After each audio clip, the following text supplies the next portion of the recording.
We'll get there. You're like, dude, why did you? What's up, everybody? Welcome to the No Scrubs Allowed podcast. Seal, how you doing, buddy? Doing pretty good. How's Code doing? He's scratching my fucking office chair that I got to bring back to the work whenever this freaking pandemic's done. So you better chill. But yeah, other than that, I think he's doing all right. He needs to lay down and start cleaning himself. There he goes. All right. So, anyways, now that we got all the pleasantries out of the way. My hat finally came in for the World Series, so I'm very happy about that. Yeah, it's your favorite, which I'm not really a fan of either. It's a fitted hat, but it's got the World Series thing on the back. I hate them fitted hats. Cool. I don't like fitted hats. But I'm not a huge fan of fitted hats either. But whatever. Yeah, it's pretty cool. This is what they wore out on the field. This is not game worn. But dude, cool. I went back and I looked at that $750 jersey. It's not even a game worn or anything like that. It's literally just made to the specifics of what Mookie likes in his jersey. So it's like a replica game jersey. Authentic replica. Yeah. I guess. That's weird. And it's $750. Yeah. Jeez. This is World Series champs, baby. But yeah, my shirt got shipped today. It took forever. I don't know what. I guess they were backed up on the shirts, but because I ordered them the same time. But anyway, so yeah, I'm happy about that. I've been wearing it out everywhere. It's been pretty cool.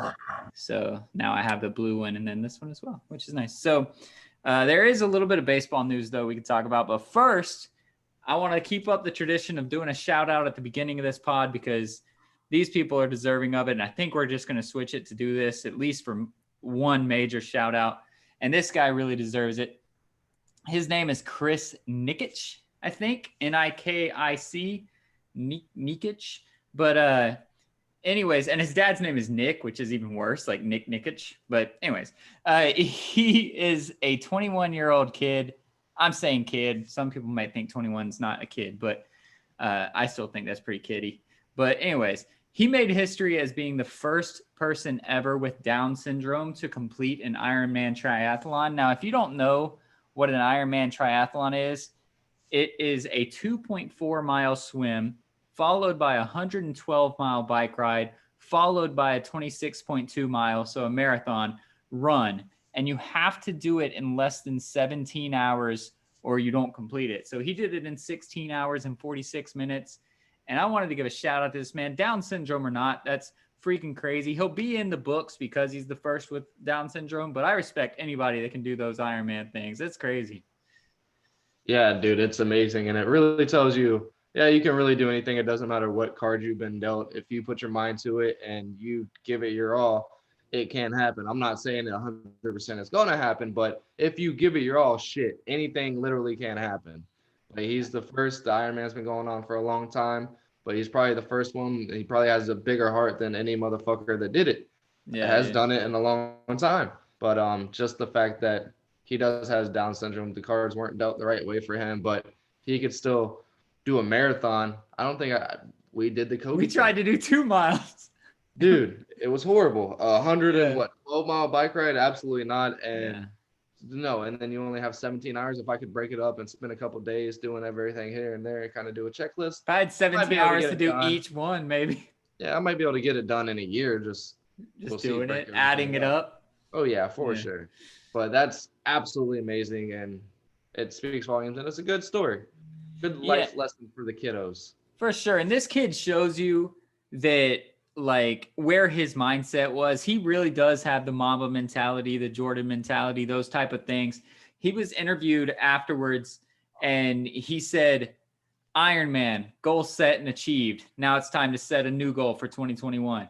Like this kid is just moving. And that's how you get that stuff done. You set a goal and you work towards it. And he also, I want to shout out his, I don't know if it's actually his. Oh yeah, it says he developed it, him and his father. So it's a thing called the 1% Better Challenge. So I want to give a shout out to that, chrisnikic.com, the 1% Better Challenge. It's they have it geared towards Down syndrome people because because that's what he is. But this is great for anyone. You just make a goal and you try to get 1% better every day for 30 days so that you can just get better. And that's kind of what he did. He said back in August of last year, so over a year ago, he did a sprint race, which was 13 miles, which again, me and still can't do that. But he did that in an hour and 41 minutes and finished last of everyone in the race. And this was at the Special Olympics. So it wasn't like, oh, yeah, Down syndrome, that's why he was last. No, it was a Special Olympics thing. And he was last place. And he was like, all right, we're just going to keep getting 1% better every time. So then in January, he did 32 miles in 4.5 hours. Then in May, he did 70.5 miles, which is ridiculous. That's crazy. And that's 8 hours. And then, of course, in November, just a few days ago, he did the Ironman 140 in under the 17 hours. So that shows you a kid's mindset. It's awesome. If you're not where you want to be right now, because you're not, if you can't just go out right now and try to run a marathon, it's not going to happen. So you're not going to be at the goal you want to be. Set that goal and just try to get a little better. He said, like he said, he uses 1%, but just try to get a little better every day, every time you go out. Every time you do something, and like you said, Seal, you can reach your goals. The human body is amazing. It can do amazing things if you really, really do it, or it can do a lot of shitty things if that's what you do with it. If you just sit around and drink all day and play video games, it can do shitty things. Let's look at Mike Tyson or Roy Jones and strive for greatness with our bodies. That fight's coming up. We're going to have to talk about that real soon. Oh, yeah. I think it's in like a week or two. It's 25th, I think, 22nd, somewhere around. Oh, really? I think. Okay. I think they delayed it. It was supposed to be the 13th, which is this weekend, right? And then I think they moved it a week. But yeah, I mean, the human body is amazing. There are the LeBron James, the Mike Tysons, those type of people, but they still have to put in work. But yeah, some people are born on third base. Some people are born in the dugout when it comes to the physical gifts. But the human body is amazing and it can do amazing things. So I really wanted to shout that guy out right at the front. So shout out to you, Chris Nikic. You are a stud. That is what this podcast was created about, is studs. So he inspired me. I'm not about to go try to run a triathlon or anything, but he inspired me to just be better, to do better. I'm going to try something to do a little bit better. Yeah, absolutely. And that's really cool to see. And that's been my mindset a little bit here in the last couple months. Not really do better, I guess, just kind of be more grown, I guess you could say, just in finances and stuff in my decision making. Hey, that's doing better, you know. I'm not seeing. Excuse me. Excuse me. I'm not gonna be Nancy Pelosi and eat my snout on camera, but I don't know if you saw that. But anyways, I'm not gonna buy 2 Cavs jerseys just because I can get them for $112 instead of one for $110. But and stuff like that. And credit score, found out today, baby, it went up another 30 points. So there you go. That's something to get excited about. That's just the grind, bro. See, you're on it now. Keep that mentality, keep that grind. That's kind of my 1% mentality. And that's an awesome way to think. And because it could really get overbearing, man, if you try to complete such a big task like a freaking Ironman within a year of just going out and trying to crush it and crush it and crush it. And mentally, it just gets you down, man. Dude, big time. Absolutely. So that's absolutely amazing. Great mindset to have. And I've been on that type of mindset lately. You're hopping on that kind of train right now. Hopefully the viewers will get on that too. And we can just all be better people, make the world better. I've been doing this thing. It's not even 1% because I'm not measuring it at all. But I'm trying to drink more water and just to be healthier, drink more water. So I factored that into my workout routine. So every time I go to the bathroom to take a piss, I come out and you see that bar right there. I just pop 5 pull-ups, 10 push-ups, and a minute of plank. Every time I go pee. Every single time. So I'm drinking more water, which is making me go pee a lot more, which is making me work out a little more. So I'm slowly going to get a little bit stronger, hopefully. I work out every day. I usually wake up and hit a sit-up and get out of bed and start the day, man. You know, get that little workout in. I'm telling you, dude, get the bar, and when you go to the bathroom, just do it on the way out of the bathroom. That's not my bathroom, by the way. That's my bedroom. But just do it like when you come out of the bathroom and crank it out. I could barely do 1 pull-up when I started, and I can do I don't max, but I've done 10. So I've never even really went all out. I think I did like 4 or 5 whenever I went to the gym for like 6 or 7 months a couple years ago. I was I was never a never, pull-up guy. I was a I soccer was player never, and just never could yeah, do I was it. never into that stuff. The only time I ever really had to work out or do anything like that was during the presidential fitness thing that they Yeah, had to do back every in year. like middle school. Yeah, and I'd go up and be like, oh, can't do it, drop I off. did the hang thing that the girls did because I couldn't do pull-ups.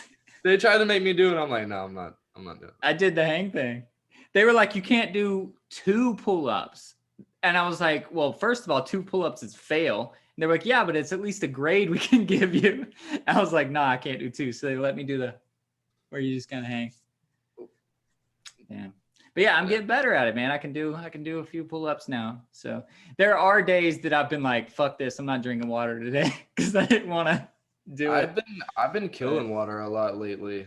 More so because I'm not trying to drink beer a lot. And if you see this guy, you can kind of see him, but I need to start staying away from soda. I was getting on a soda a lot, trying to get away from the old beer. And it makes you get spots on your face? Oh, it's a pimple, dude. Oh, I couldn't tell that. It just looked like a black spot.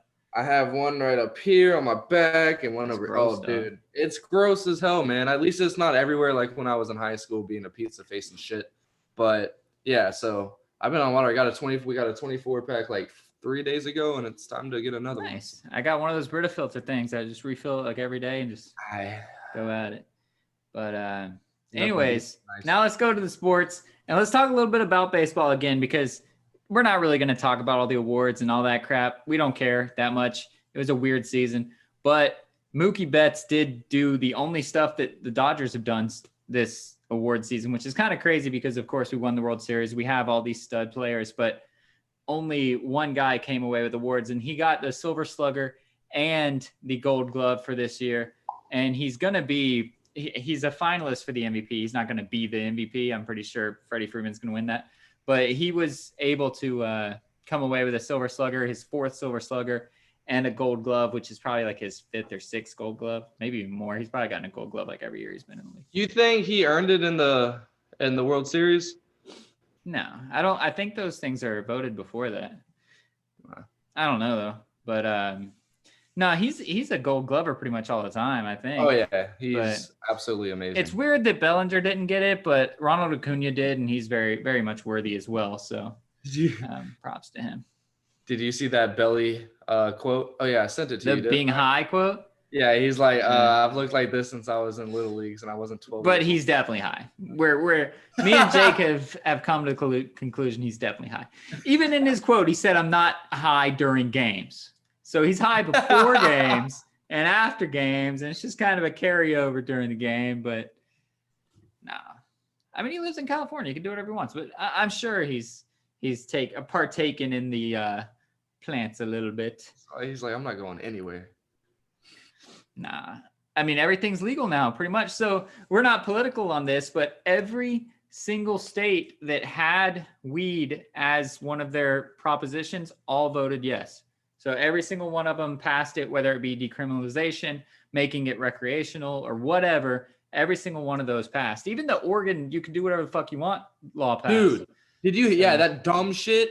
So I was at the dispensary the other day getting my medicine, and the dude, this guy was just talkative.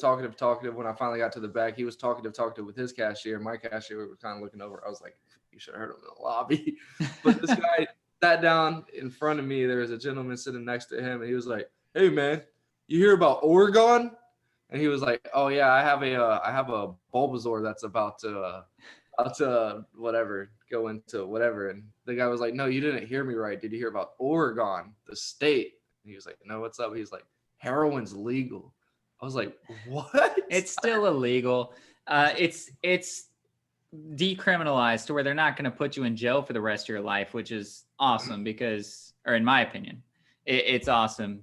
But it's still illegal. You still can't distribute. You still can't create it. Like you can't make it in a lab. But if you have it on you, you will still get in trouble, but you won't get arrested and put in jail because of it. So I'm fine with that. I think there's bigger things to put people in jail for. So maybe even the stuff that they do to try to get more heroin, that stuff you can put them in jail for. But and at the same time, maybe that'll get people like, oh, I go to jail for the night and I got to pay a couple fines. Okay, cool. Yeah, But exactly. now you have to pay fees. You got to go to court. Like, it's not just an overnight stay in a hot in a cot and all this bullshit that they talk about. But yeah, I was just amazed by that because down here, I mean, you talk to Eddie it's a lot. That is a big thing right now. That's really keeping a lot of people down from being able to blossom Succeed and yeah, it's bad out here in California as well. It's really the center of the homeless issue, which I'm huge in. I really want to end the homeless issue, but a lot of that is a drug issue more so than anything else. It's some of it's your family kicked you out, some of it's divorce, some of it's you're mentally messed up from the military. There are all those things, but drugs are probably about 50% of it, and then all those other things factor into the other 50%. So yeah, it's bad. Yeah, let's get back off of this. Great transition talking about drugs because the Boston Red Sox management has to be high on something to let this dumb hey, yeah, Alex Cora, you got a ring your 1 year, but dude, everything that comes with him, and it's weird. I feel like nowadays baseball isn't what baseball should be, and all these old guys, all these ghosts that weren't able to play anymore, and because of stupid gambling and whatnot, it's throwing games and all that shit. But they're rolling in their graves right now. Baseball isn't what it used to be, and I love baseball. I've always loved baseball, and I love baseball for what it is and what it should be, and it's really not like that anymore. It's gone downhill fast since we were kids growing up in the steroid era. Yeah, and I don't like it. He shouldn't be associated with baseball anymore. If he is, throw his ass in like AAA and just give him $60,000 a year and let him know you fucked up and send him on his way. Don't let him come back into the big leagues. And damn sure don't let him come back into my bullpen or my fucking dugout. I think they should be banned forever. Just like absolutely Pete Rose, just like Barry Bonds, which Barry Bonds is now a base coach, isn't he, for somebody or something? Yeah, he Mark McGwire is definitely a hitting coach or something. Mark McGwire's with the Padres. I think Barry Bonds got let go because he was a hitting coach or something or another, and then a lot of shit stirred up and he got let go. I'm pretty sure. Yeah, I don't think those guys need to be around. It's absolutely annoying. I can kind of see the players cop out, even if they were forced to do it. You know, how can I go against my coach? What do I do? Or like everyone was doing it, we had to keep up, kind of thing. I'm not going to be a whistleblower. Like, I can get that. I can understand that. If I'm getting paid millions of dollars and my coach is telling me to do this and that and that, I'm probably not going to be the one that does throw everybody under the bus. Right. I might feel bad every time I look at my World Series ring, but that's about it. I ain't saying shit. But I'd say something. Everybody on the coaching staff should never be able to play again. Those cameramen who knew what were going on, because apparently there was one guy who definitely was running the center field camera and setting it up in positions and stuff like that for them to be able to relay and all that shit. So any of those people that knew about it, done. Coaches, done. Manager, done. Anybody that has to do with it, that knew about it, even if you didn't, hey, the hitting coach who stays even when the team travels, that just helps out in-house, you're gone. You're out. You're bye-bye. And it sucks being a Red Sox fan. Well, it's crazy because, I mean, obviously the Red Sox weren't the guys that did it, but I feel like the ownership should have been like, hey, listen, if the MLB is not going to ban you, everybody's fired. I don't want any of y'all on my team. Like, I'll suffer for a couple years. I'm out on it. I would have just fired all those guys or sent them down to the minors or something for the players or whatever. But if I was the owner, I would have been like, you know what? Whatever, man. I'm out. But they just want to make money. They don't care. But that's annoying. But what the hell is he going to do to make them money? Well, he's not making them money, obviously, but I'm talking about like Altuve and Correa and all those guys. Absolutely. So literally everybody involved would be fired if I was the guy, but that's not the case. Do you think he's, just from a management standpoint, how do you think he is? You think he's going to be good for you? Bad for you? Yeah, he does make good decisions.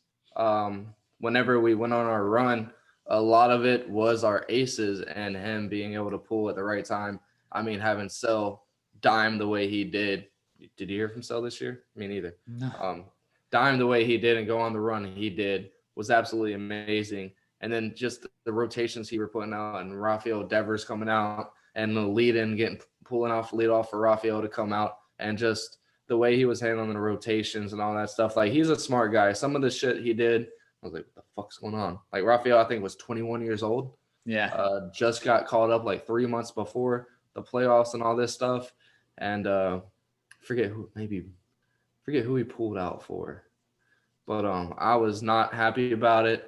And then the kid lets in two, and we end up winning the game. Absolutely awesome. And that wouldn't have happened without Cora. So, yeah, management's perspective, yeah, he's smart. They didn't cheat that year. Will never ever associate the Red Sox with cheating, except for allowing. Well, even if you did cheat that year, you won by a large margin. So, whatever. Yeah, but yeah, it's still, and it would have been damn hard, even if everybody else in the league was cheating, but us. Yeah. It would have been really hard not to win with that squad we had. Exactly. Too. But yeah, he's a good manager. He makes good decisions. He's not. I will never want. I can't remember the Rays manager for my life. I'll never want a manager like that. If you go kind of outside the box and make decisions that end up works, you know your staff. I feel like, and you know who can handle what. And Alex Cora isn't afraid to do that, and I love that.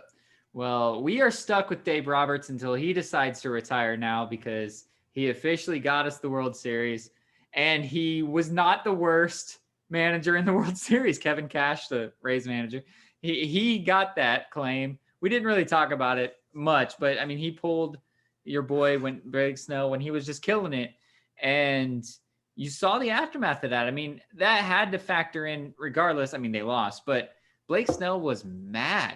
Like, legitimately fire mad. And it's funny because Dave Roberts still made some bad decisions, and it was just overshadowed by that. But now we're stuck with Dave Roberts for the rest of time. So it's okay, because we can just get whoever we want. And could you imagine his mental? I mean, every cooler in that fucking dugout is thrown over just in the 6th inning. You pull me in, I'm fucking hot. He gave up one hit? I think he gave up 3 walks though, or something. Yeah, like 3 base runners or something like that. But yeah, he had like 4 runners left on or some shit like that. Yeah, and just absolutely destroying the first 4 people up. The first 4 up, they were 0 for 8 with 7 strikeouts. Yeah, and that's what was coming up. 1 through 3 was next up in the lineup in the 6th, and then you get 2 runs, and dude, everything would have been fucked. Bats would have been smashed against the manager's head, and yeah, then you have an hour and a half, 2.5 hours later, after he's watching everybody celebrating all that stuff, and he gets interviewed, and yeah, it wasn't.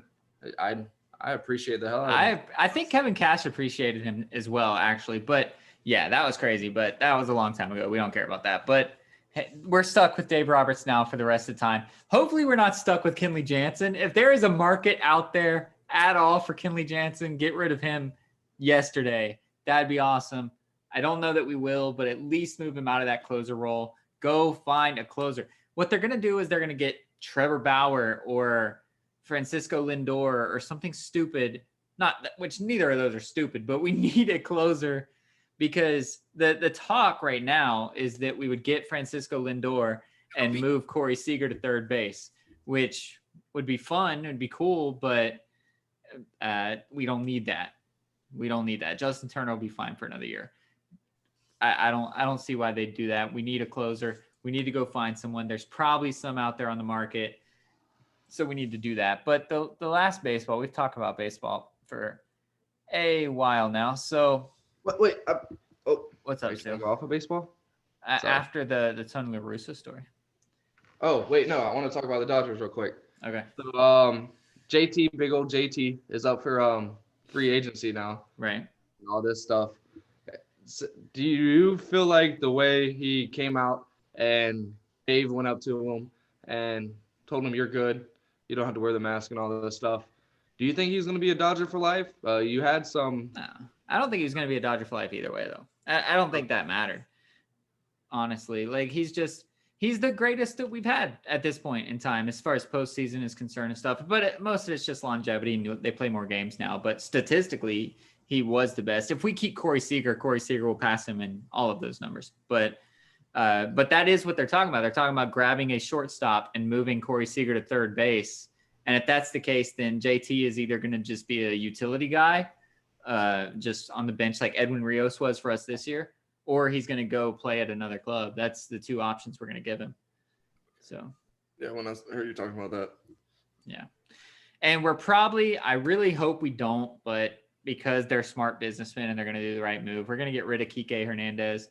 And that sucks because we have him and Chris Taylor are our two utility guys. And we're going to keep Chris Taylor and get rid of, or let Kike decide what he wants to do pretty much. But he's going to go take money, I would assume. I'd encourage him to go take money if that's his option. But it's going to suck if we lose Kike. I think he and maybe Justin Turner are the two we're going to lose so that we can pick up a couple guys. Because we have to put Gavin Lux in at second base is the main reason. So Gavin Lux will be in at second base. Corey Taylor or Chris Taylor can go wherever, and then Kike will be out on his butt. So he's one of my favorite Dodgers, so it's really sad. That does suck. But something we didn't mention. What's up?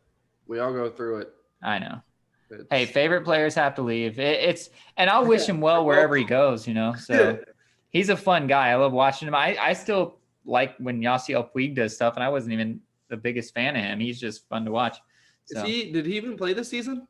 He got hurt or something like right away, or he opted out or something. But no, I didn't see him do anything this season. He might have opted out. Yeah, he was supposed to end up playing for the Indians or the fucking White Sox. He was on the Reds.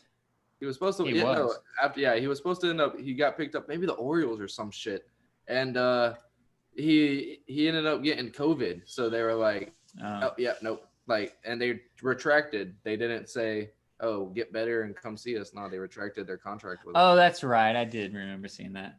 Well, one thing we didn't mention is the Chicago White Sox. They hired Tony La Russa. I think we might have just did a shout out of it or whatever. But that's pretty cool.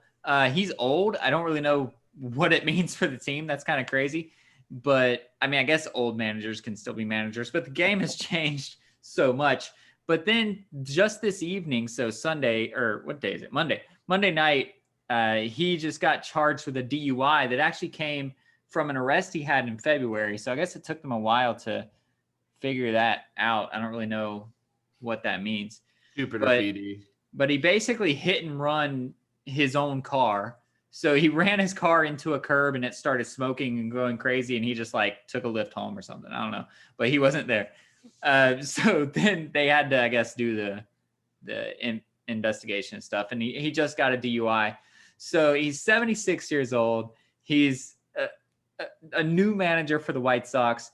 Is this the kind of thing you want to see when you have that? And they called him and they tried to ask him about it. And he just said, I have nothing to say. And he hangs up the phone. Is this the kind of personality you want if you're the White Sox and getting ready to try to make a run? Well, I mean, if it happened in February, you got to think pre-COVID. It could have been, maybe it was Super Bowl time and he's out watching sports. Who knows what could have been happening? But it was in February. He had no obligations, no responsibilities to any team. He might have been with a Turner, whatever, doing some commentating and shit like that. But no, if I'm the White Sox, I'm not mad at all. You had a couple drinks and you hit a curb. He didn't endanger anybody. He didn't continue to. He probably called his assistant to go get the car, and the dude didn't do it. Well, either way, I mean, shit happens all the time at Jupiter. Would you rather be doing that, or would you rather be Tiger Woods getting pulled over drunk for the 80th time? You've left your car in just a parking lot forever. Oh, so it had no shocks, yeah, and it got a crack in the gas tank. What the hell am I supposed to do? I literally couldn't do shit. That was just hilarious. You were just like, all right, I guess it's there now. But cool. Yeah, I mean, that's not bad. You have Tiger Woods getting drunk for the 50th time, getting a DUI. You have Robert Kraft at the old Ruby Rose or whatever it's called. Rusty Rose place in Jupiter. I'd rather be Tony La Russa hitting a curb and having his car get a little smoky and just leaving it and getting a lift or doing whatever to get home. Worst thing he did was didn't report it. Right. So yeah, no, it's fine. I'm not mad at it. I mean, the White Sox aren't the best team in the world either, so it's not like they're hurting any sort of big national thing And either. So. And I think they're not a team that is going to trade any of these young studs. They got a pretty good little They're going to solid be pretty core. good. They're getting up there, and that's why they grabbed him to win in the Yeah, next that's couple what I'm saying. years. And they want they just want Yeah. that brain just to spoil into these young brains and them soak everything up they can while he can do it and not wreck again. All right. Well, that's too much baseball. So let's take a break and let's talk a little bit about our sponsor. It's starting to get winter, which is kind of crazy. I feel it here in California, which is way off the wall. I did not expect it. It's down in the 60s today. But that means you bundle up a little more, right? And that means you're probably going to sweat a little more where it counts. But Manscaped is here to take care of that, make sure you're straight, and make sure that they give you the best grooming for your downstairs. Absolutely. And you're probably thinking the best way to stay warm is grow out your hair. Absolutely not. If you have a partner, they are totally against that. And my partner has been telling me about these guys in here. Guess I'm starting to get to that age. I have those. Yep. So they have, I can't remember the name right now. I looked it up earlier. Yeah. I'm going to buy it. It's pretty damn expensive, but it has like a 2,000 RPM thingy on it. It's absolutely amazing. It has little things for your ears. It has different tools and stuff you can throw on top of it for certain things. And I absolutely can't wait to be able to get it. I'm gonna get that here in about 2 weeks. And I was looking into it and it sounds amazing. I can't believe we haven't been given one. Have you ever tried to pull those bitches out? I do it all the time and it fucking hurts. I do Your it. Your eyes just get fucking. Oh, it's so bad. I have one right here that I've been thinking about trying to get, but I just start crying. I'm just like, ah. But I usually do it when I first wake up because I already hate the fucking world anyway. So true. But yeah, I have looked into it, and that's something that I want to get. And I really feel like if you are a guy that has nose hairs and you've done what we do, or I've bought in the $40 the whole bundle kits from Target and shit like that, and they snag. A couple months later, the freaking heads don't even fit anymore and shit like that. But all the reviews on this thing are awesome, and the battery and the stuff we do have, we know that they're an awesome company, so they're gonna do you well. Like, I'm not even gonna go grab my bottles, but my bottles came in. I'm stocked up, rocked up on the crop preserve. Ain't no chafing happening over here. And your boy's wearing them. I'm not even gonna stand up, but I got this boy's wearing them too. Oh, yeah. Let's go. Yes, and you get these boxers if you go in and you buy the ultimate package. You do have to buy the ultimate package, I believe, to get the boxers. But they come with the boxers. They come with the carrying case, which is super cool. And of course, they come with the Lawnmower 3.0, which is their staple. That's what they do. That's what me and Sil both have. That's what me and Sil both use. That's what we swear on. We showed it on the podcast many times. It's good. It does the job. Mine's still kicking. I still shave in the shower, so it's still waterproof, I promise. And so, yeah, it does the thing, and that's what you get. I would suggest to start that way if you have the money. The Ultimate Kit is the way to do it because you also get these creams and oils and stuff that Steel's talking about, so it's awesome. Absolutely. I'm so excited to try out a lot more of their stuff. And I'm going to get those nail clippers too. I keep talking about it. I'm going to get them. I don't use these are my nose clippers. Oh, that's gross. No, I'm talking about my toes more than you don't do it. Oh, bro, dude, that's the only way I say this isn't the mic, boys. Well, Manscaped does not approve of that. So, but if you head over to manscaped.com and use our code, it's no scrubs, all one word. You'll get 20% off and free shipping. It's awesome. If you get that kit, it's really not that expensive with the 20% off, and you'll get all that stuff. And then eventually he's going to get the nose stuff. I'm going to get the toe stuff. We're going to have more cool stuff to talk to you guys about, but get what you can. Head over to manscaped.com and use our code no scrubs. It's all one word, and you'll get 20% off and free shipping. Your body, your partner, and your balls will thank you. You did it this time. I think it's your partner first, but whatever. I did it. But all right, before we talk about football, because we have some football to talk about, let's talk about football, because I didn't really do all that much on the just off the post. Thank you guys that did come out and listen. We got a few. And I only talked for like 5 minutes because I wanted to go watch Sunday night, which we'll talk about when we get to the football section. But I shouldn't have done that. I should have just stayed on the just off the post because it was worth it. But some things I did want to bring up that I didn't talk about. Congrats to Diego Rossi for winning the Golden Boot. He's the youngest player ever to win the MLS Golden Boot. And now the LAFC has back-to-back Golden Boot winners, which is the first time that that's happened. So Carlos Vela won last year. Diego Rossi wins this year. And we could potentially be the first team to get back-to-back MVPs if Rossi wins that as well. I doubt he will because we ended up finished 7th, which I did talk about. But if he does end up winning, we would have back-to-back MVPs as well. It's still awesome to be an LAFC fan. Carson is sitting at home. They're going to be watching us from the couch. So that's really exciting. And we are still riding that LA wave. We really are. Our players have said that they've taken inspiration from the Lakers and from the Dodgers. They want to keep that LA train rolling. So that would be really cool if we could do that. And as I said in the Just Off the Post, since Seal doesn't talk on that, I'm happy that it's Seattle. Of all the teams that have the home game, I think Seattle is the one we're most comfortable with. I think Seattle's the one that we know how to match up against and that we know what we have. And we get 2 weeks to prepare for them because of the international break. So the 24th is when that game is. And I'm excited about it. I think we can win. I'm a little scared of Sporting Kansas City, but they ended up on the other side of the bracket. So it's huge. We wouldn't have to play them until the Western Conference Finals. We've proven we can play against Portland. We've proven we can play against Dallas. We can do all this stuff. We can make it. As the 7 seed, I promise you, we can make it. The East scares me a lot more than the West does. So I'm not really too worried about it unless we make it to the East and it's Philadelphia or Toronto or one of those guys. But I think we'll be fine. I just really need LAFC to make a run. You're probably on this train as well. I don't give a fuck about the Premier League this year, man. I know we got crushed. We beat you guys, and then we go and we lose 3-0 to Aston Villa at home, and just look terrible. We were like, yeah, we're going to throw Pogba and the backup, and we're just going to fucking throw away millions of dollars for no fucking reason. We didn't throw away anybody. We're just bad. Like, we're really good for one game and then really bad the next game. And I hope that that's just the learning curve of Arteta getting his stuff worked out.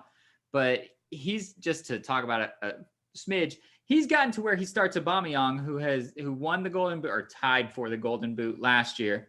He now starts him on the wing, much like Bob Bradley does with Vela, but Vela works a little more. Aubameyang is a striker. He's a man that's supposed to just be running Zlatan Ibrahimovic style kind of guy, Ronaldo, those guys. He's out on the wing now. And about the 70th minute, when we're down 2-0, usually, he moves him into the center and we look so much better. The game just opens up for us. He's way better in that position. And that's where he starts. That's where he always has played. That's where he wins Golden Boots from. I don't know why he's messing with that, but hopefully Abba says something to him because he's like, listen, I just signed. And I feel like Arteta, I hope this isn't true, but I feel like he's trying to control at this point because he let Aubameyang play in the middle, showed him, hey, you can win Golden Boots. He signed that long contract. Now Arteta says, all right, now do what I want to do because we got you. And that would piss me off if that's what he's doing. Hopefully Aubameyang's back in the center next game. That'd be great. Yeah, I'm over Euro football. Yeah, me just too. Trying to hope to get some good juju with the old LAFC. I think they will. I think they'll at least make a game out of it. You know, we're not going to go in and lay down to Seattle. That's what's really exciting. They've never really come out and just run roughshod over us. So that's why I think we're more fine with them. I think we've played them more than any other team other than Carson in the history of our team. So I think we'll be comfortable playing them. Yeah, and even this year, I feel like it's been that tournament and like 2 or 3 times since the tournament. Yeah. So. Yeah, and well, we've played them 4 times this year already. One was the tournament, which we beat them. Then we played them 2 times in Seattle. They beat us. We played them 1 time in LA. We beat them. So, I mean, we are going to Seattle. We suck on the road, but we have 2 weeks to prepare. All of our people will be healthy. Kay came in as a sub, so he's fine. Vela played the full 90. Blackman played the full 90. Everybody's going to be ready. So it's going to be our full squad, our readied squad. We have 2 weeks to prepare. Hopefully we actually prepare. And hopefully Seattle's not crazy, snowy, and gross. We'll see. Yeah, it's gonna be awesome. All right, so let's talk about the NFL football now. Huh? So, your team still doesn't need to be talked about, right? That's off the list. No, I'm ready. I want to talk about the Gators. I don't give a shit about the Jaguars. You don't even care about NFL at all anymore, huh? Yeah, I do. I need you guys to fucking tighten up. Yeah, so do I. So let's look. Sunday night was after all the other games. So let's see. Is there any games that are worth talking about? No. The Bills beating the Seahawks. So the reason that I want to talk about this is because the Bills crushed the Seahawks. Josh Allen looked like an MVP, all that stuff. And I texted Eddie, stupidly, mind you, because I do believe in sports jinxes. I texted Eddie and I said, yes, now tonight Tampa Bay can take over the top spot in the NFC because Seattle looked bad. And Russell Wilson was the clear frontrunner for the MVP. What kind of hit did he take with that loss? I mean, they didn't look good, really. And they still put up, 30-something points, but they did not look good. Josh Allen did. Took a huge hit when it comes to the MVP race. Now you're not hearing it. That's all you really heard about. Never got an MVP vote. Never got an MVP vote. Going to get the MVP this year. Going to get the MVP this year. I wouldn't say Josh Allen's above him after that, but he definitely knocked him off and maybe put Aaron back above him. Pat is definitely above him. And this guy named, it's Patrick. Did you see that interview? No. Where you're not supposed to call him Pat. So his mom gets mad if you call him Pat because he's a junior and his dad's name is Pat. So he is Patrick. We don't want to get on his mom's bad side. Well, but yeah, he's back on top, I think. Yeah. He just continues wrong. But they almost lost to the Panthers. They should have lost to the Panthers. Joey Sly couldn't keep, and it was like a 65-yarder. But it had the distance. He just couldn't get it there. The Chiefs almost lost for like a third straight game that they should have probably lost. So, man. How about Teddy B just literally not giving a single fuck about his life or his body? He plays hard, man. He plays hard. He plays well. He does his thing. And another guy that could be the MVP, not Teddy Bridgewater. But if we're just cycling through these because I want to leave some time to lament about Tampa Bay. But what? Jake Luton. Luton, yeah. So if he plays the whole next 8 games, he has a chance. He threw for 300 and something yards, right? 300 something yards, 2 touchdowns, had a rushing touchdown. That rushing touchdown was nice too. Spin move. That's what Steele was trying to do, was the spin move. I did it. But somebody else that if a quarterback is not going to win it, Dalvin Cook is putting people just to rest. He is killing it. He'll probably win Offensive Player of the Year because QB always wins the MVP. Maybe not. We'll see. Like I said, the QBs are not looking great. Dalvin Cook is looking great. He got another 2 touchdowns, another just amazing play. He has over 200 scrimmage yards and 2 touchdowns in 2 straight games. He leads the league in touchdowns. He's just doing work. They finally decided, hey, Kirk Cousins might not be that good this year. Let's just hand the ball to Dalvin Cook. That man might be in the MVP hunt as well. Yeah, I mean, he's put them on the back for 2 games now. Literally put the team on his back. And Kirk had 20 passes this time. But yeah, Dalvin is the shit, and it's crazy that I don't understand their passing. Like, they give it to so many different people, and there's literally 2 people on that team that need to be touching the ball. I guess 3 if you want to throw Dalvin in, since he is getting 3 of the 15 targets the whole game. Right. Adam Thielen, Rudolph, and fucking Cook. That's the only 3 people that need to be touching it. Yeah. That's it. And their defense is good enough to keep them in games if Dalvin Cook just does his thing. And I'm going to make the call now. I know we said that this was Burrow's to lose, but Justin Herbert in another loss, another agonizing loss, I think he jumped Joe Burrow for Rookie of the Year. In my opinion, he just looks better, and neither team's going to win. Neither team's winning a whole bunch. Justin Herbert won that game, by the way, and then they had to call that play back, which is really annoying. But did you hear the announcers in that, or were you working? I was at work, yeah. Oh, it was so hilarious. So they win the game. Herbert throws it, scores, whatever. The announcer's going crazy. He goes, and finally they've shaken the close losses off. They get it done behind Justin Herbert. He has pulled them over the hump, and they're bringing the play back, or they're putting it under review. It was so hilarious, dude. Holy But shit. he No, is probably so mad because he's doing it. He's doing yeah. everything he needs to do. Oh, yeah, he's pissed. Anthony Lynn's pissed. But if we're going to talk about, I was kidding with Jake Luton, and he did have a hell of a fucking game. He makes me want to go and get some Luton Mania jerseys going and all that shit, since Jacksonville loves to go crazy about rookie 6th-round picks and shit. Right. But no, we really do got to talk about Tua. He went out, Tua, Kyler.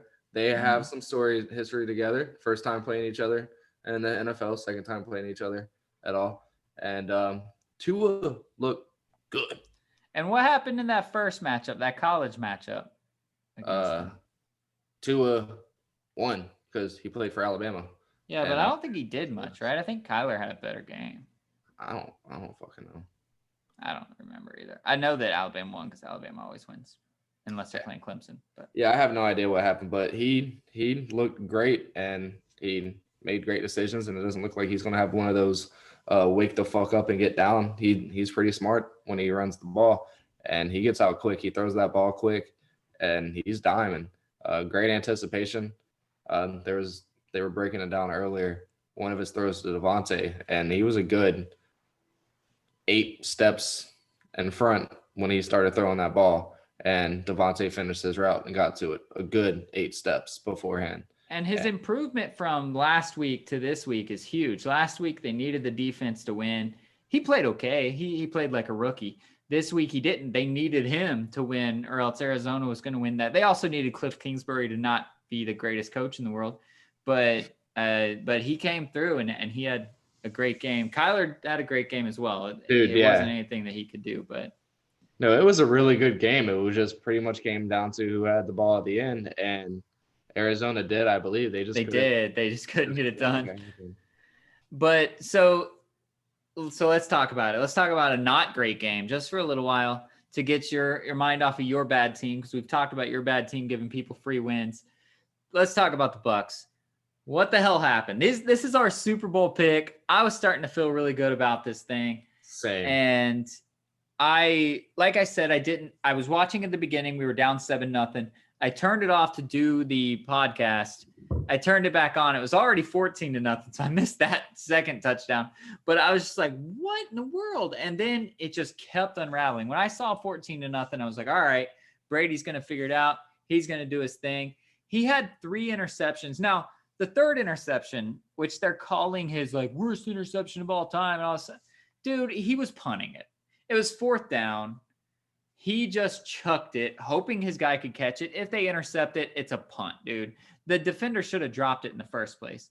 But so I really don't count that interception. But he had so many more bad plays that. And the interception that went to AB, that was just totally miscommunication. I don't know. Well, that was AB cutting his route, which is just what happened. It was his first week, Yeah. So that's a sucky one too. But Tom Brady does make some tough decisions, and I don't want to see him get down like that. I don't think he can manage a comeback game as well as he used to be able to. And especially with the Saints defense is good. Cam Jordan is a beast. That guy on the other side, the white boy that was just like benefiting from Cam Jordan getting double teams and getting the running back chips and stuff, that dude was doing really good. So that's really frustrating. But man, the Saints, do you think the Saints are as good? Yeah, that guy. Do you think the Saints are as good as they are when they play the Bucks, because they don't ever look that good again? Or is it just when Michael Thomas is there, they dominate, and when Michael Thomas isn't there, they don't? Because of course Michael Thomas was back and they killed us. Well, Michael Thomas isn't on defense. Yeah. So I don't know if you can. It seems to work out that way though. I'm just really fucking hoping that when it gets down to the playoffs and it seems like the Bucks are going to be in a wild card and they win, that the draw isn't the Saints. That'll fucking suck.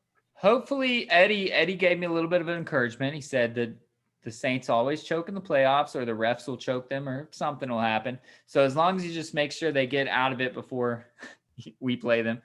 But right now, they're on the inside track to the 1 seed, I think. But we would be the higher wild card I think, as well. So we should get to avoid them. And it also looked like Tom and wow, Bruce weren't on the same page again, like that little funk that they were having before that little stretch. And at no point in time should Blaine Gabbert be on the field for one. What the fuck soever. He was just kneeling. I don't give a fuck. Don't put Blaine Gabbert on the field. It's absolutely annoying. But hey, you didn't get shut out. You got some points in there. It was a badly called game, though. It wasn't all Brady. It wasn't all our crappy offense. We had 5 rushes, and that includes a kneel down at the end of the game. It was a badly called game. We had 1st and goal from the 2-yard line because of a pass interference in the end zone. We threw 2 fade passes to Mike Evans, ran it once, and Gronk dropped the pass. So that is some bad play calling. I understand the fade to Mike Evans. He's a big guy, but that is a 50-50 ball at best. To throw that 2 times out of the 4 and really only have 1 run, I don't care how good the Saints are. If you're at 1st and goal from the 2-yard line, you know you're going for it on 4th down because you're down. Like, we were down 2 scores at the time, I think, or 3 maybe. Just Leonard Fournette, that's his job. That's why we got him. That's what we did. He didn't even touch the field. He caught a wheel route, I think. But that's pretty much it. And it's just what the heck? Because Ronald Jones ran on the goal line. We only had 4 runs total, not counting the kneel down. Yeah, but Fournette had 6 receptions for 41 yards. Yeah, that's what I was saying. He caught passes. Like, that's not what he's... That was frustrating. Byron Leftwich needs to figure his shit out because I think he's mad that Tom Brady looks better than he did when he was a Buccaneer. So he's like, well, let me throw a bad game in there. But you don't need to throw 2 fade routes. I'm fine with the 1. If it doesn't work out, hey, you tried. That's a 50-50 ball. You shouldn't be running it twice in 1 4-down thing. That's my opinion. But I'm also not a professional coach. But your team has more than 1 win. You're not going for the first draft pick. You are going for a Super Bowl. And you got to look forward to that. It is the Saints that seem to have you guys. And for sure. Which, I mean, and Sean Payton has had us for a long time. So yeah, I mean, it's not like the first game where you did have like 27 points. I think you only had 3. But they only put up 31, not 34. So you're it was funny. We kicked the field goal. We kicked the field goal because, I mean, we had already lost. And we probably should have gone for it on 4th down, but there was no way to come back. So we kicked the field goal, and it went over to Drew Brees, and he was just laughing and like shaking his head like, oh, they had to take the points. They couldn't get a shutout. Yep. Which, I mean, it made me happy. I didn't want to get shut out. So, all right, so let's talk about college now. UCF had the day off. UCF had the week off, so they didn't lose. So that's really good. Florida did not have the week off. We had the former world's largest outdoor cocktail party, non-pandemic version, pandemic version. But they did have 18,000 people in the stadium. They said that each team got 9,000 to give, but it was Swamp 2.0. I guess Gator fans are a little less scared of the pandemic than the Bulldog fans are. It's a little bit of a longer drive from Athens, but not that much. But they came out and they made us look stupid at first.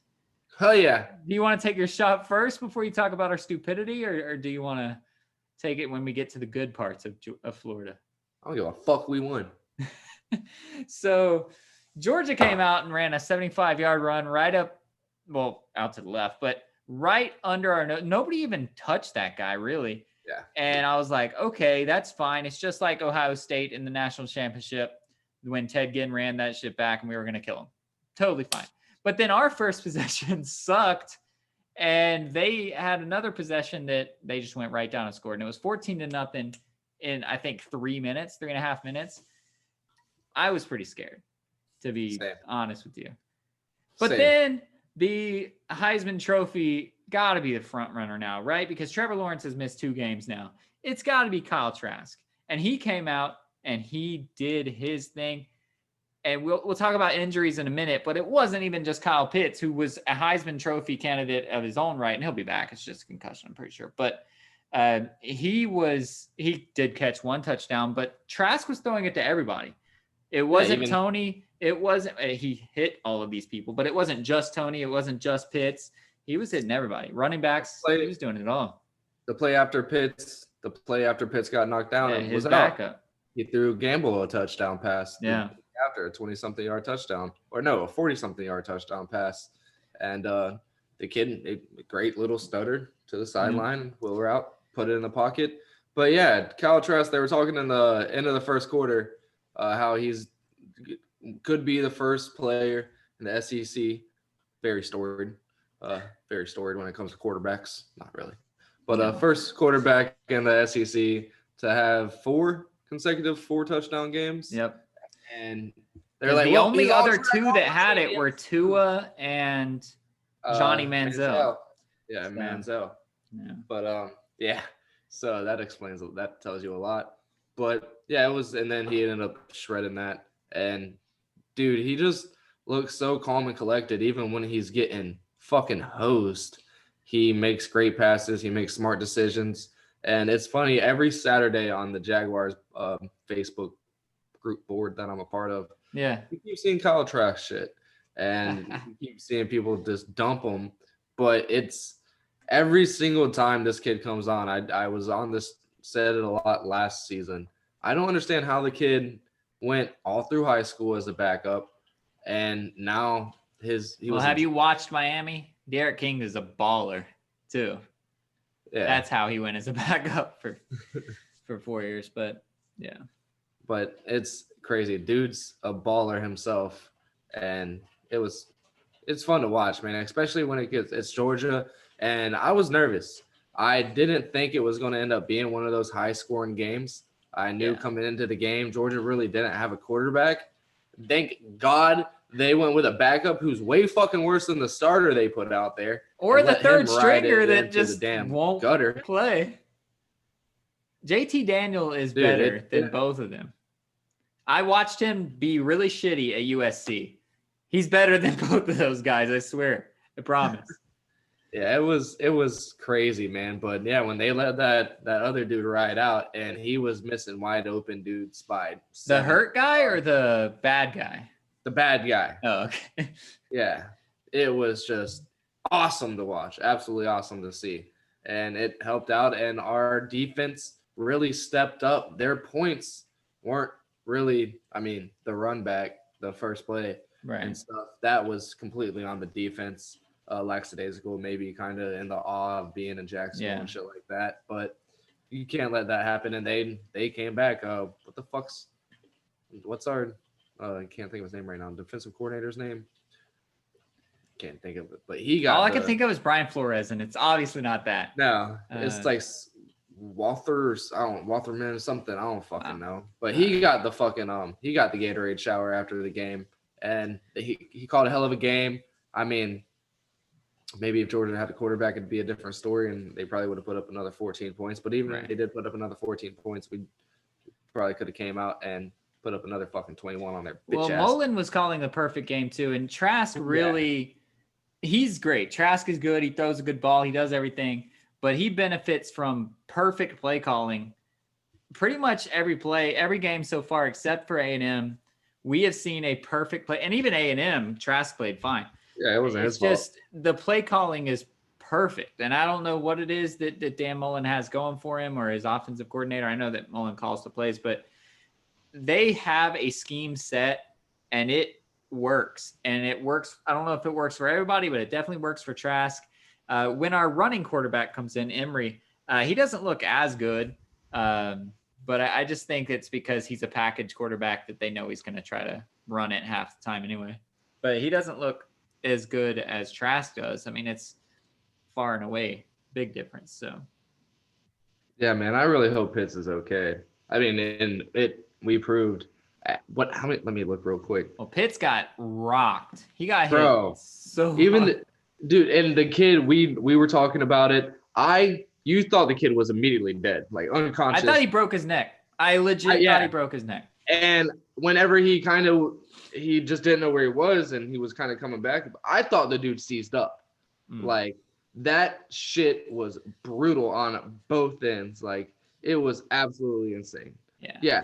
So Pitts had 8 touchdowns going, or he had 7 probably. It's probably updated. Right. So he had 7 touchdowns going into it. So I was like, without Pitts, we're probably fucked. No, it didn't miss a stride, didn't miss a beat. Everybody stepped up. It was as if we didn't have any injuries. Yeah. And receiving course whatsoever. Gamble came out and played beautifully, played great. And let's see what Gamble ended up doing. Yeah, 3 receptions, 51 yards, and that tutty on the first play he was in the game. But Right. yeah, that was absolutely great to see. And it's I don't want to fucking jinx it. It seems like it should be an easy route to Bama. The schedule gets easier for us. The early part of our schedule was tougher than the later part of our schedule, and that's not a jinx. That's a statistical look. Now, of course, Gators have been known to lay down some easy games before, so a lot of times we still win them, but we have. That's all I'm worried about.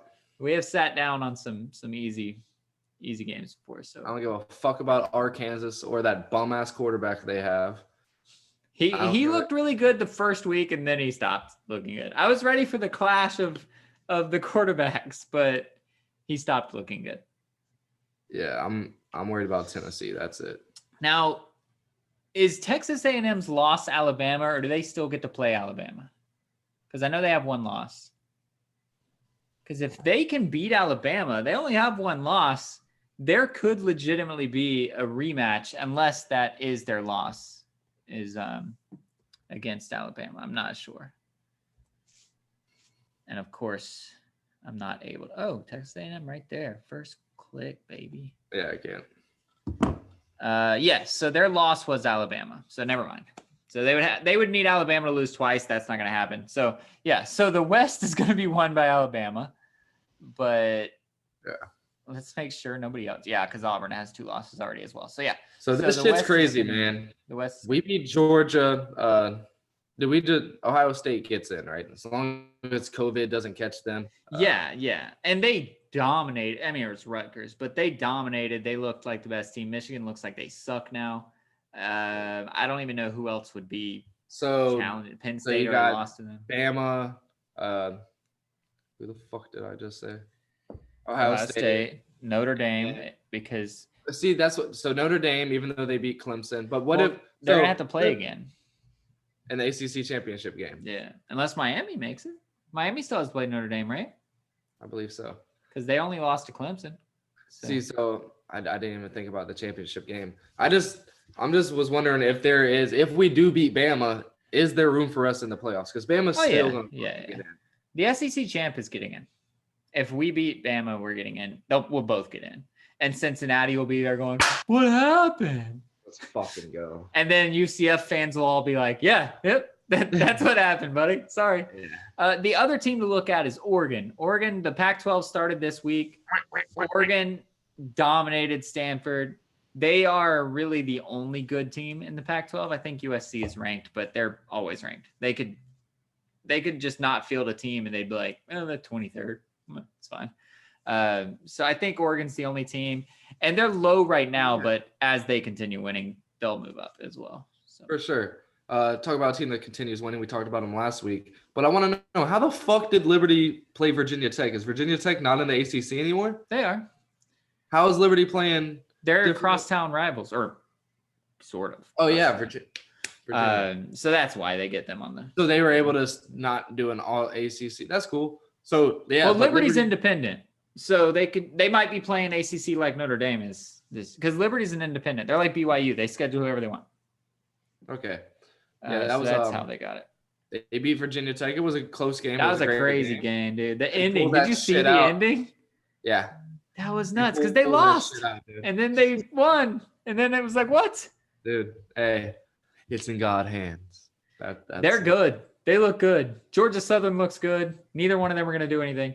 But a lot of the bowl things right now have UCF playing Liberty in one of those bowls. Dude, that would be fucking sick to go see. Well, it would be down near you. It'd be the Boca Raton Bowl, so you could just go across. Are you serious? That's where we're projected. I'd go. Boca Raton Bowl against Liberty. So I'll go. 1,000%. It would be in what, December? Are they still doing it in December, or is it going to be January? All January bowls now. I have no idea. Then we go back to my dumb purchases. I'd probably definitely buy some UCF gear. I need to buy some UCF gear. I lost my hat. I don't know where it is. So I don't have any of my I old will when swag. we get my 3 losses that I claimed, and I can get it for a little cheaper, hopefully. All right. So what sort of shout outs do we got now? I think I had one, but I lost it. I don't think I have shit. Oh shit, we can fuck it. Shout out Jaguars trying to get that number 1 pick. Fuck the Jets for not. Oh yeah, Jets are trying to get that number 1 pick for yeah, sure. dude. They should have won tonight. They showed that they could win, and then they were like, "All right, now step it back a little bit." But Well, I the had a Patriots shout are out. ass. Do you think Tom feels good like after that shitty loss? And he's sitting there. Well, Tom cares more about himself than he cares about what Belichick's doing, but so he's not happy. He's like, I still made the right decision. Like, oh yeah, he definitely still thinks he made the right decision. Him and Gronk probably had a shot over it or something, But now I lost my shout out. So whoever I was going to shout out, I'm sorry. Shout out to you. But man, I don't remember who it was. You know what? I'll shout out baby girl because I love her so much. All there right. you go. There's a shout out. Good on you.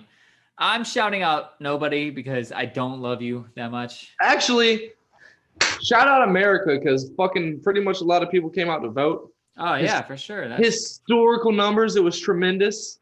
We won't have to hear legitimately that shit much anymore, unfortunately. Regardless of the mocking, it was huge numbers. Yes, it was crazy. That's fucking amazing. It was absolutely awesome to see. And hey, let's fucking keep that trend going. Let's get that shit up to 80% next time. So it's crazy because just to throw some numbers out there, Joe Biden had the most votes of all time in the popular vote by a large margin. He won by the most votes ever in popular vote.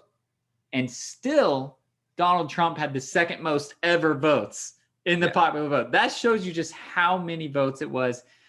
Percentage-wise, Biden did not win by more percentage than anybody else in history, but just by sheer numbers in popular vote, that's how many numbers there were.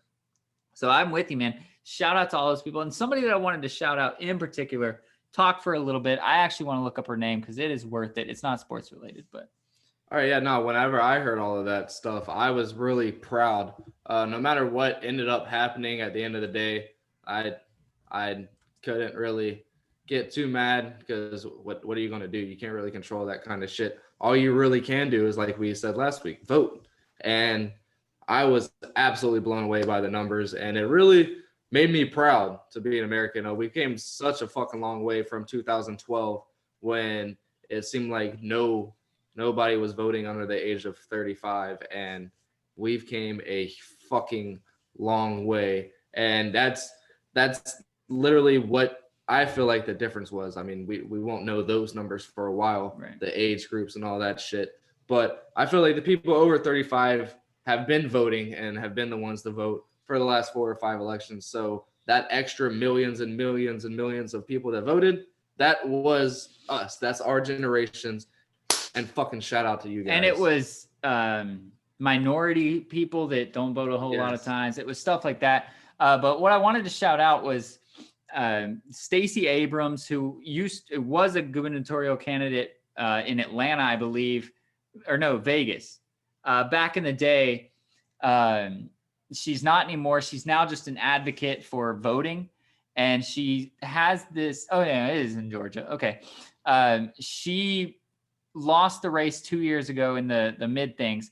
She this year, or over those last 2 years since she lost, has registered more than 800,000 people to vote.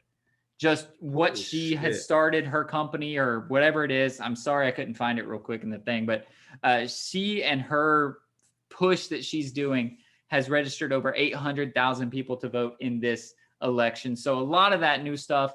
Shout out to her in particular. I'm sure there are other people doing that same thing. I know of a lot of people that have been pushing voting. And with Georgia, that numbers that fucking changed the whole state. That's crazy. So that's huge. So shout out to her. Shout out to all the people that voted. And that's huge news. Regardless of what side you want to be on, the country will move forward if everybody starts to vote. If everybody starts to get educated about their vote. If you're mad, try again in 2 years in the midterms. or try again in 4 years when it happens again. Don't be angry. Don't go out looting and doing all this stupid shit. Just say, all right, that's democracy. Let's read up. Let's get better. Let's go out and get 800,000 more people to vote, and let's try again. You know? And in 4 more years, our generation can become the president, baby. Let's get a 35-year-old in that bitch. Or Kanye. Kanye's running. So apparently on Saturday, I don't know if this is factual or not. I saw it on Saturday Night Live. But apparently Saturday, he was the only candidate to concede. I know that he did concede. I didn't know that he was the only one. But it came up on CNN. It was like Kanye West concedes and looks forward to 2024. I was like, that's so weird. Like, obviously he wasn't going to win. Yeah. I hope he pushes for it, man. He's still not going to win. Dude, watch. He's probably going to come out with a fucking album.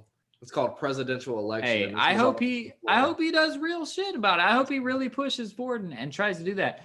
But yeah, shout out to all that. Shout out to America. So shout out to you guys. I assume you voted.